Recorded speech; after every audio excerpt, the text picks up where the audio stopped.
नमस्कार फ्रेंड्स, यही जो चाउल देखुचंती यही चाउलर साहाय्य मु आज आपन को शिखेबी झील पटेइबा पई वशीकरण।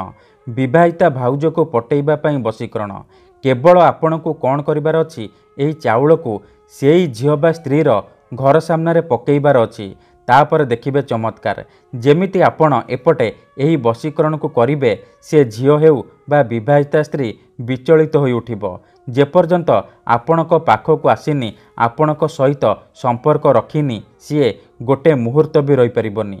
यही वशीकरण करिबा पई आपणको कोनोसी प्रकार मंत्रतंत्र करबाको पड़िबनी किंबा किछि भी पैसा खर्च करबाको पड़िबनी। केवल मु आपणको किछि प्रयोग विधि शिखेइबी, आपण सेही प्रयोग विधि को ठीक भाबरे करिवे, किछि भी भूल भाल करिवेनी। तापरे ए चाउल को नेकी सेही झील बा स्त्री घर सामने पकई देबे जहाको आपण पटेइबा को चाहूचंती। ग्यारंटी देउची सेही समय ठारू राति दिन सी खाली आपणक कथा भाबिबो, आपणक आड़को आकर्षित हेबाकू लागिबो। हाँ फ्रेंड्स, आपण समस्तंकर इच्छा थिबो सुंदरी सुंदरी झील को पटेइबा पई, पड़िशा घर सुंदरी भाउज ठारू निजर मन मुताबक काम हासिल करिबा पई, किंतु ये एते सहज नुहे।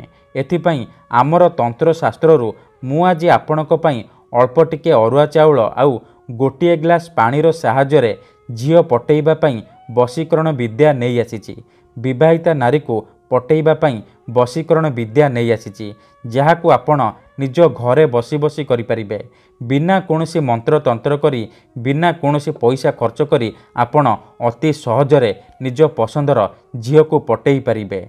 पड़िशा घर सुंदरी भाउज को निज बसरे करी ताठारू निजर मन मुताबक काम हासिल करि परिबे। केवल आपण को अल्प टिके अरुआ चाउल आउ गोटिए ग्लास पानीर आवश्यक। आज्ञा हाँ, चाउल आउ पानीर एही वशीकरण प्रचंड महाशक्तिशाली वशीकरण। एहार प्रयोग केबे भी खाली जाएनी। एहार प्रयोग रे हजार हजार लोक माने लाभवान होइछंती। वर्ष वर्ष धरी भांगी जाइतिबा पुराणा प्रेम को फेराई आनी पारिछंती। सासू नणंद दियर भाउज काहाकू भी निज बसरे करी ताठारू निजर मन मुताबक काम हासिल करि पारिछंती।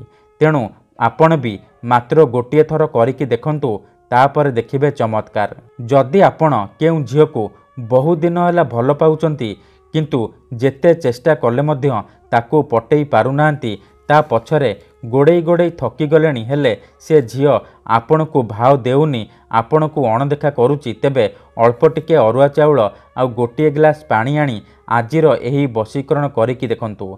ग्यारंटी देउची से झील निजे आसीबो, आपणक सहित कथा हेबो, आपण को भल पाउची बोली कहिबो।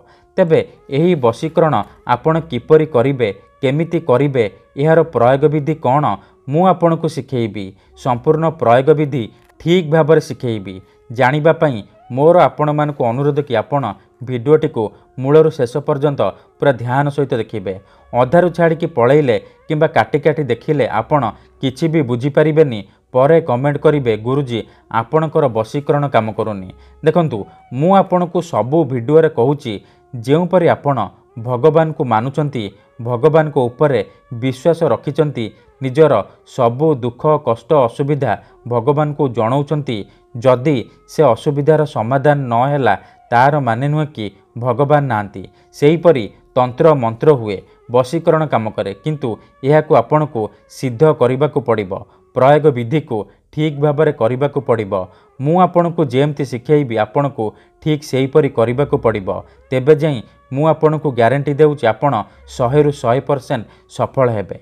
ठीक अछि, तेबे चालंतु जानिबा एही वशीकरण विधि को आपण किपरि करिवे। मन रखंतु एही वशीकरण करिबा पई आपण को केवल अल्प टिके अरुआ चाउल आउ गोटिए ग्लास पानीर आवश्यक।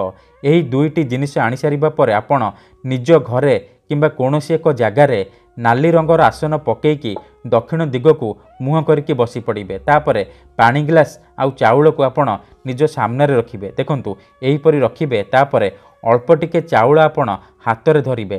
तापरे सेई झील बा स्त्री को मने मने भाबिबे, तार मुह को निज मनरे भाबिबे। तापरे तार नाम गोटिए थर उच्चारण करिबे। करि सारिबा परे आपण चाउल को पानी ग्लास रे एहीपरि पकईदेवे। एहीपरि आपण 7 थर चाउल धरिबे, 7 थर सेई झियो बा स्त्रीर नाम उच्चारण करिवे, तापर चाउल को पानी ग्लास रे पकईदेवे। एतिकी करि सारिबा परे आपण एही पानी ग्लास रे 3 थर फुंकीदेवे। तापरे एही पानी ग्लास को निजर शोइबा खट तले आपण 2 रु 3 घंटा पई रखिदेवे। 2 रु 3 घंटा पर आपण कौन करेंगे, यही पानी आउ चाउल जो मिसई एकाठी आकु नेइकी सेई झियो बा स्त्रीर घर सामने ढालीदेवे किंबा ता घरर मुख्य गेट पाखरे ढालीदेवे।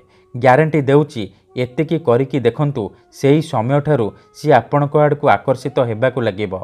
मने रखंतु एही वशीकरण विधि को आपण केवल शनिवार दिन करिवे। संध्या 6 राति 11 मध्य आपण एही वशीकरण को करिपारिबे। धन्यवाद।